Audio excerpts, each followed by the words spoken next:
आदमी फिजूल की बातों में। हुआ क्या, जेठ जी गर्मी के दिन थे, बाजार से आम लेकर के आ गए। अब जेठ जी ने सोचा, वो चूसने वाला आम होता था ना पहले, आजकल तो दिखता भी नहीं है, बड़ा मीठा होता था। अभी मुझे धरियाबाद में मिला था, मैंने कहा तो मैंने बरसों के बाद देखा है। मैंने कहा इतने दिनों के बाद एक चूसने वाला आम। बोले आदमी आदमी को चूस रहा है, आम खाने के टाइम कहाँ इस दुनिया में, ध्यान रखना है। विचार करिए, वो चूसने वाला आम होता था। आम आया, जेठ जी ने थैले में हाथ डाला, ऐसा उस आदमी के मन में कोई विचार नहीं था, कोई भावना नहीं थी। एक आम उसने अपने बच्चे को दिया, एक आम उसने अपने छोटे भाई के बच्चे को देखे दिया। छोटे भाई की पत्नी पीछे से देख रही थी, उसने देखा अच्छा जेठ जी इतनी पार्शलिटी करते हैं। अरे बोले क्या हो गया? बोले अपने लड़के को बड़ा और मेरे लड़के को छोटा। अरे ऐसा कुछ नहीं था, लेकिन अक्षरी महाभारत प्रस्तुत करता। फिजूल की बात है, फिजूल के झगड़े, ध्यान रखना।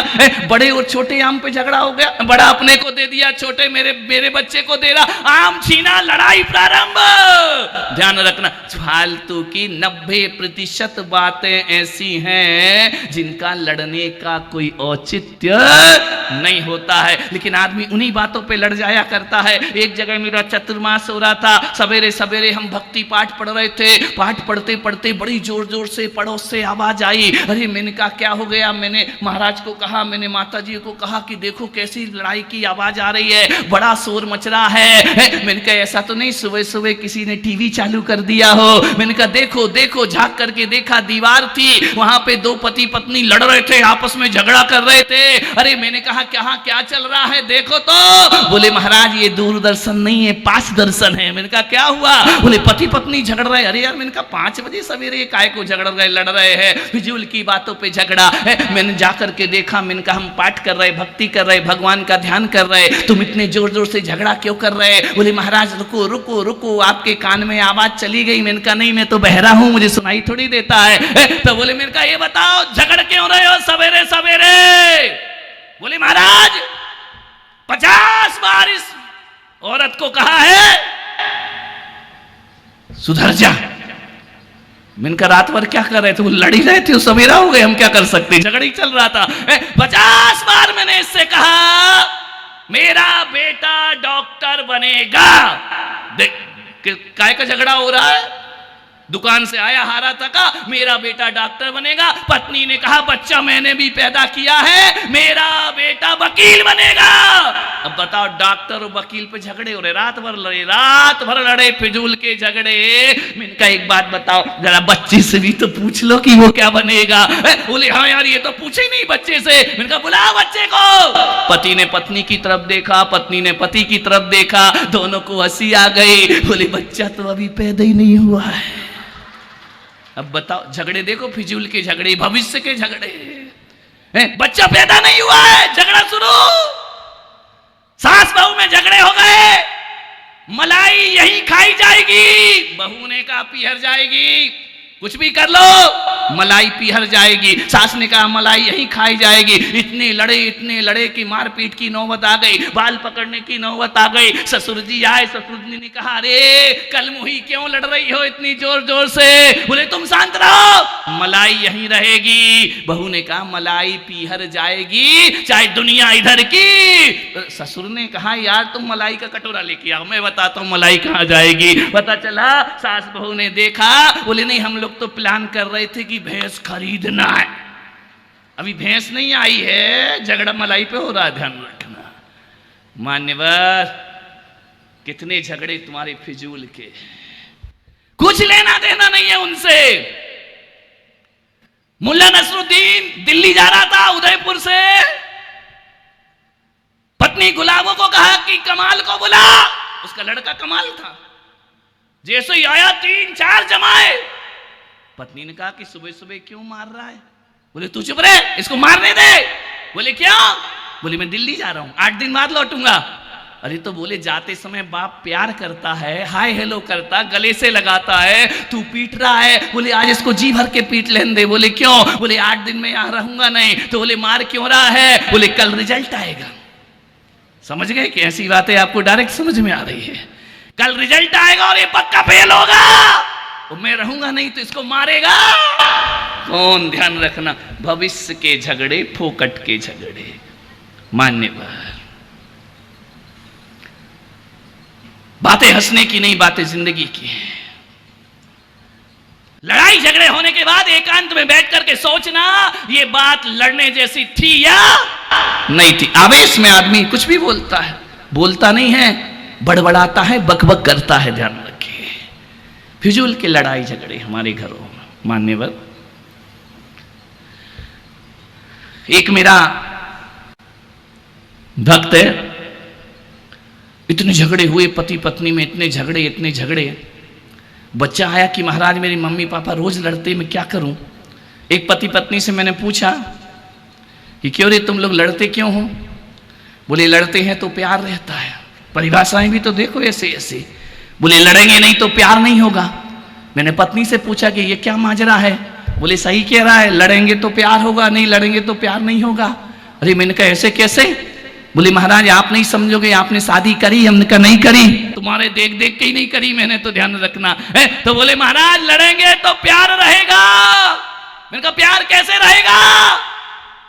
पति बोला इसलिए रहेगा महाराज कि जब ये बेलन फेंक के मारती है ना, निशाना लग जाए तो ये खुश रहती है, और नहीं लगे तो मैं खुश हो जाया करता हूं। हम लड़ते हैं तो खुश रहते हैं। वाह रे आदमी, 1 मिनट तो बन नहीं रही है, वो फिर कहते हो रब ने बना दी जोड़ी, खाक की जोड़ी बना दी। ध्यान रखना, पति पत्नी हो प्रेम से नहीं रहते। मान्य विचार करो, अतीत को याद करते रहते हो, इसने मेरा अपमान किया था, अरे काहे को खींच रहे? किया था तो किया था, मैं इसको कभी छोड़ूंगा नहीं। नहीं मेरे भाई, जो आज का पल है, जो अभी का समय है, जो अभी का वक्त गुजर रहा है, इसे जी भर के आदमी को जी लेना चाहिए। ध्यान रखना है। एक बच्चे ने, मम्मी पापा लड़ रहे थे, चुपचाप से मोबाइल में रिकॉर्डिंग कर ली। अब कर ली तो कर ली। अब जैसे ही पापा अकेले में गए, उसने मोबाइल पे ऑन कर दिया। उसने कहा क्यों रे ये शैतानी किसने की? बोले तूने क्यों की? फिर लड़ाई झगड़ा शुरू। बच्चे ने कहा पापा शांति से सुन लो, पापा रोज नमोकार मंत्र की धुन लगाते थे। मैंने कहा बेटा अब नमोकार की धुन नहीं, इनकी लड़ाई की धुन लगा दे। ध्यान रखना, नमोकार की धुन से इन्हें शर्म आए या ना आए, लड़ाई में क्या क्या बकते हैं ये सुनकर इनके जीवन में शर्म जरूर आएगी। ये लड़ना बंद। बाप ने सुना मैं ऐसा बोलता हूं गुस्से में, इतने अपशब्द बोलता हूं, इतना नीचे गिर जाता हूं। बच्चे ने कहा पापा रोज लड़ो। अभी तो मैं तुम्हें सुना रहा हूं, थोड़ी देर बाद इसे फेसबुक और इंस्टाग्राम में भी फॉरवर्ड करने वाला हूं। बाप ने कहा बेटा अब नहीं लड़ेंगे, ध्यान रखना है। सुधरो सुधरो जीवन में। मान्यवर शांति का जीवन जियो। मरने के बाद आदमी शांत होता है। यहां 2-4 शांत हो गए सर्वऋतु विलास में। हमने कहा क्यों भाई वो कहां गए वो दादाजी? बोले शांत हो गए। मैंने कहा वो आंटी कहां गई? बोले शांत हो गई। मैंने सोचा यार ये आदमी मरने के बाद शांत हो गए क्यों बोलते हैं? आदमी को जीते जी शांति नहीं है। ध्यान रखना, आदमी मर के शांत होता है। और मैं पुलक सागर कहता हूं, मरने के बाद शांत हुए तो क्या खाक शांत हुए? मरने के बाद शांत होना ये मुर्दे की मजबूरी हुआ करती है। ध्यान रखना, यदि ये व्यवस्था ना हो तो मुर्दा भी चिल्लाते चिल्लाते जाएगा शमशान घाट। ध्यान रखना, मरने के बाद शांत हुए तो क्या शांति हुई? अरे जो मरने के बाद शांत होते हैं वो मुर्दा जिंदगी वाले होते हैं, और जो जीते जो शांत हो जाते हैं वो वीरों का जीवन जिया करते हैं, वो बहादुरों का जीवन। जीते जी शांत हो जाओ। मर के शांत हुए तो क्या हुए? जीते जी जिंदगी को शांत बनाने का प्रयास करें। क्रोध जब भी आए उसको पंचर कर दिया करो। क्रोध पंचर कैसे होता है? जब भी गुस्सा आए, सामने वाला कुछ बोले, कहना तूने बोल लिया अब मेरी बारी है, तूने बोल लिया अब मेरी बारी है। लेकिन रुक जा, इस बात का जवाब मैं 5 मिनट बाद दूंगा, तुरंत नहीं। तुम तो तुरंत ही तैयार लिए बैठे हो, ध्यान रखना। तुम तो बिल्कुल बैठे हो आग लगे और पेट्रोल डालूं, ध्यान रखिए मान्यवर। 5 मिनट बाद जवाब दूंगा, 5 मिनट बाद ध्यान रखना, परिस्थिति बदल जाएगी, आप जवाब नहीं दे पाएंगे, ध्यान रखिए। क्रोध को टाइम दो, बिन बुलाया मेहमान है ये क्रोध, कभी भी चला आता है। मान्यवर एक बात याद रखना, थोड़ा सा क्रोध पूरी जिंदगी को जहरीला। कभी तुमने सांप और नेवला का झगड़ा देखा? टीवी में दिखाते, साक्षात भी देखा होगा, मदारी आता है, सांप और नेवला का झगड़ा दिखाता है। नेवला कैसे सांप पे अटैक करता है, एक जगह बैठ करके नहीं करता है, फिर टच करेगा फिर भग जाएगा, फिर टच करेगा फिर भग जाएगा, पूंछ पकड़ेगा फिर भग जाएगा, फण पे मारेगा फिर भाग जाएगा। कई बार नेवला पास आता है भागता है, पास आता है भागता है। मालूम है नेवला क्या करता है? सांप से कोई जीत सकता है क्या? लेकिन नेवला ऐसा प्राणी है जो सांप से जीत जाता है। नेवला बहुत चतुर प्राणी है, वो बार बार सांप को छेड़ता है, वो जितनी बार सांप को छेड़ता है सांप को उतना गुस्सा आता है। वो ध्यान रखना, जितना जितना गुस्सा बढ़ता है सांप जहरीला हो जाया करता है, ध्यान रखिए। वो जब जहरीला हो जाता है तो उसका जहर दूसरों को नहीं उसकी जिंदगी को तबाह कर दिया। सांप को नेवला गुस्सा दिला के तुम्हारे घर में भी जितने हैं ना वो गुस्सा दिलाएंगे, क्रोध दिलाएंगे। समझ जाना, जितना गुस्सा तुम करोगे उतना जहरीला जीवन होते जाएगा, बीमारियां आ जाएंगी, अस्पताल में चले जाओगे। ज्यादा गुस्सा मत करो। एक बात ध्यान रखना, मैंने सोचा आदमी के जीवन में 4 कसाएं हैं, क्रोध है, मान है, माया है, लोभ है। मैंने सोचा ये क्रोध भी आदमी के अंदर है, अहंकार भी आदमी के अंदर है, मायाचारी भी आदमी के अंदर है, लोभ भी आदमी के अंदर है।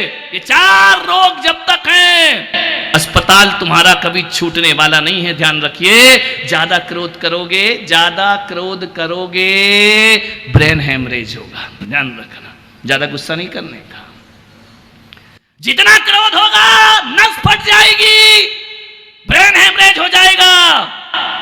ज्यादा मायाचारी करोगे, छल कपट करोगे, लकवा लगेगा, पैरालिसिस हो जाएगा, हाथ पैर टेढ़े हो जाएंगे, ध्यान रखना। और ज्यादा अकड़ के छाती चौड़ी करके जियोगे ना, अटैक पड़ेगा, ध्यान रखना, हार्ट अटैक। बैठे बैठे दुनिया से विदा हो जाओगे। और ज्यादा लोभ रखोगे, ये भी मेरा, वो भी मेरा, सब मेरा, मेरा तो मेरा है ही, दूसरों का भी मैं। ज्यादा मेरा मेरा लोभ करोगे, कोमा में चले जाओगे, दौलत पड़ी रहेगी, तुम अकेले तड़पते रहोगे। चंद सांसों के लिए ध्यान रखना है। आपसे निवेदन है, जीवन को सुधारो, अपनी भूल को करो कबूल, जीवन को सुखी बनाना। अपनी भूल को करो कबूल। क्या करो? बोलो बोलो, अपनी भूल को, अपनी भूल को, अरे जोर से बोलो ना, जितना जोर से गुस्सा करते हो। अपनी भूल को करो कबूल, मन में न रखो कोई सूल, दूसरों से हो जाए भूल तो उसे जाओ। आधा प्रवचन तो तुमको आता ही है। दूसरों से हो जाए भूल तो उसे जाओ भूल, जीवन हो जाएगा ब्यूटीफुल। ध्यान रखना है, जीवन को सुंदर बनाना है। दूसरों की भूल को भूल जाओ और अपनी भूल को कबूल कर लीजिए। विचार करें, गुस्से में वाणी असभ्य हो जाती है। आदमी की पहचान कब होती है? चेहरे से पहचान नहीं होती। आदमी कब पहचाना जाता है? जब वो मुंह से बोलता है। और हकीकत में इंसान कैसा है इसकी पहचान करना है तो तब समझना उसे। ऐसे तो बड़ा मीठा बोलता, आइए, वेलकम, स्वागत है, कैसे हो, क्या चल रहा है, हाय, हेलो, चाय लो, नाश्ता लो। इससे आदमी नहीं पहचाना जाता है। ध्यान रखिए, आदमी की पहचान होती है जब वो गुस्से में भर के बोलता है, तब आदमी के संस्कार पहचाने जाते हैं। उसके बोलने का स्तर कितने नीचे गिरता है। ज्यों-ज्यों क्रोध का ग्राफ बढ़ता है, गालियां बढ़ती हैं, असभ्य शब्द आते हैं, संस्कार विहीन हो जाता है आदमी। मान्यवर, आदमी की असली पहचान। कल एक व्यक्ति आए, बोले महाराज आपने मीठी वाणी पर प्रवचन किया, आज मैंने पूरे दिन प्रयास किया, गुस्से में नहीं बोलूंगा, गुस्सा भर के बात नहीं करूंगा। मैंने कहा कैसा लगा? बोले बड़ा सुकून लगा, बड़ी शांति। पत्नी तो व्यंग में हंसी भी कि ये कैसे हो गया, 900 चूहे खा के हज करने जा रहा है। बोले आज तो बड़ा मीठा मीठा बोल रहे हैं, ध्यान रखना। मैंने कहा साधना कर ली? बोले बड़ा आनंद आया। तो मैंने कहा कल? बोले कल का पता नहीं है। मैंने कहा इतना ध्यान रख, जो व्यक्ति आज मीठा बोलकर और शांति से जी सकता है, वो आदमी रोज मीठा बोलकर शांति से जी सकता है। इसमें कुछ एक्स्ट्रा करने की जरूरत नहीं हुआ करती है। आज जो कर सकते हो वो कल भी कर सकते हो, जो कल कर सकते हो वो परसों भी कर सकते हो। ध्यान रखिए, विचार करें, आप प्रेम से जियो। पत्नी ने पहली बार कहा, पति भी था पत्नी भी थी, पति ने पहली बार कहा पत्नी ने कि मेरी जान चल फतेह सागर घूम के आते हैं। बोले महाराज ने कहा ना मीठी वाणी बोल। पहली बार पत्नी बोली चल मेरी जान फतेह सागर घूम के आते हैं। पति ने कहा आज क्या बात है, आज बड़ी जान जान कह रही है। पत्नी भी तो उदयपुर की थी, उसने कहा कि जान थोड़ा शार्ट है, जानवर कहना थोड़ा लंबा लगता है। जानवर कहूंगी तो लंबा बोलना पड़ेगा, इसलिए मैंने शॉर्टकट में तुझे जान कह दिया। पति ने भी कहा चल मेरी रानी तुझे घुमा के लाता हूं। पत्नी ने कहा तू रानी काय को बोल रहा है? बोले रोक, नौकरानी थोड़ा लंबा होता है, रानी थोड़ा शॉर्ट। मान्यवर, विचार करिए, ऐसे जी लो, कोई बात नहीं है। जानवर की जगह जान बोल लो, प्रेम बढ़ जाएगा, गुस्सा मिट जाएगा। ध्यान रखना, नौकरानी की जगह बोलो सुनील भाई, रानी, तू भी रानी मैं भी रानी, कौन भरेगा पानी? मान्यवर, विचार करिए, सोचिए, जीवन को समझो, बहाने बनाना छोड़ो। आदमी का क्रोध क्यों नहीं मिटता? वो बहाने बनाता है। ध्यान रखना, हमको तो गुस्सा नहीं आता, उसने दिलाया इसलिए आया, इसकी वजह से आया, उसने ऐसा किया इसलिए। बहाने छोड़ो, गुस्सा छोड़ने से पहले बहाने बनाना छोड़िए। गुस्सा तुम्हारे अंदर है। यदि कुएं के अंदर पानी ना हो ना, तो बाल्टी खाली जाती है और खाली लौट करके वापस आती है, भर के वहीं से आती है जिस कुएं में पानी होता है। वाणी खराब उसी की होती है जिसके अंदर गंदगी हुआ करती है। मेरे भाई ध्यान रखना है, आपसे निवेदन है, बहाने मत बनाइए। इसकी वजह से गुस्सा आया, उसकी वजह, बहाने बना के तुमको बड़ी सांत्वना मिलती है कि हम क्रोध तो नहीं करते, लेकिन बहू ने दिला दिया। अरे धत तेरे की, तेरी जिंदगी तेरी है, या तू टीवी का रिमोट बन गया है, जो चाहे वो दबाए, जो दबाए तो गुस्सा आ गया, दूसरा बटन दबाया तो हंसी आ गई। जिंदगी दूसरों के हाथों का खिलौना मत बनाओ, जिंदगी अपनी तरह से जीने का प्रयास करिए। मेरे भाई ध्यान रखिए, बहाने बनाना छोड़ो।